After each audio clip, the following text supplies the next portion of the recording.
नमस्कार, मैं ज्योति निषाद और आप देख रहे हैं पर्यावरण पोस्ट। दिल्ली सरकार ने पराली जलाने से होने वाले प्रदूषण के खिलाफ जंग तेज कर दी है। कृषि विभाग ने राजस्थान के बुराड़ी गांव से पराली गलाने के लिए बायो डिकम्पोस्ट के छिड़काव की शुरुआत कर दी है। दिल्ली सरकार इस साल 5000 एकड़ से ज्यादा खेतों में मुफ्त बायो डिकम्पोस्ट का छिड़काव कराने का लक्ष्य लेकर चल रही है।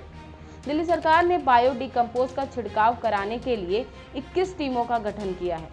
फिलहाल बासमती और गैर बासमती धान के सभी खेतों में सरकार की तरफ से मुफ्त में बायो डिकम्पोस्ट का छिड़काव किया जाएगा। इसके लिए किसानों से एक फॉर्म भरवाया गया है। दिल्ली एनसीआर में ठंड के मौसम में किसानों द्वारा पराली जलाने से प्रदूषण की समस्या बढ़ जाती है। वातावरण एकदम दम घोटू सा हो जाता है, जिसकी वजह से सांस लेने तक मुश्किल हो जाता है। अब दिल्ली सरकार की इस समस्या से निपटने के लिए 15 सूत्रीय विंटर एक्शन प्लान पर काम शुरू हो चुका है। दिल्ली के अंदर कुछ हिस्सों में ही धान की खेती की जाती है। दिल्ली में पराली से प्रदूषण ना हो, इसलिए पिछले साल भी बायो डिकम्पोस्ट का मुफ्त छिड़काव किया गया था। इसके परिणाम बेहद सकारात्मक रहे थे। हालांकि इसमें किसानों के सामने एक समस्या जरूर आती है। धान की फसल की कटाई और गेहूं की बुवाई के बीच में समय अंतराल कम होता है। गेहूं की बुवाई को लेकर किसान को ज़्यादा परेशानी ना हो, इसलिए सरकार समय रहते अभी से इस काम पर जुट गई है। पिछले साल हम लोगों ने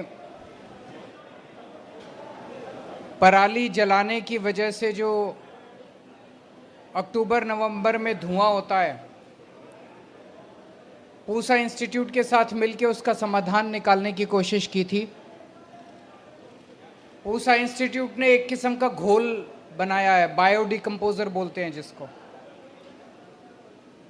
तो जब किसान अपनी फसल निकाल लेता है, काट लेता है, तो नीचे जो डंठल बचता है जिसको पराली कहते हैं, उसे किसान आग लगा दिया करता था, क्योंकि अगली फसल बोने के पहले समय कम होता था, उसको साफ करना होता था खेत। पर्यावरण मंत्री गोपाल राय ने कृषि विभाग के अधिकारियों को निर्देश दिए हैं कि जिन किसानों ने फॉर्म भर दिए हैं, उनके खेतों में जल्द से जल्द निःशुल्क बायो डिकम्पोस्ट का छिड़काव किया जाए।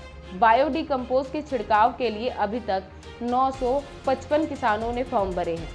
मंत्री गोपाल राय ने दिल्ली के किसान से अपील की है कि जिन किसानों ने अभी तक किसी वजह से छिड़काव का फॉर्म नहीं भरा, वे अभी भी फॉर्म भर सकते हैं। उनके खेतों में भी निःशुल्क छिड़काव किया जाएगा। वहीं दिल्ली सरकार दिवाली पर्व के दौरान प्रदूषण को नियंत्रित करने के लेकर बुधवार यानी 19 अक्टूबर को दिल्ली सचिवालय में उच्च अधिकारियों के साथ बैठक बुलाई थी। बता दें कि इस साल पूसा संस्थान खुद से बायो डिकम्पोस्ट घोल बनाकर दिल्ली सरकार को मुहैया करा रही है। पूसा ने इस बार बायो डिकम्पोस्ट का एक पाउडर भी बनाया है, जिसे सरकार इस बार ट्रायल के रूप में 1000 एकड़ में इस्तेमाल करने का फैसला किया है। ऐसे ही खबरों के लिए बने रहें और देखते रहें पर्यावरण पोस्ट।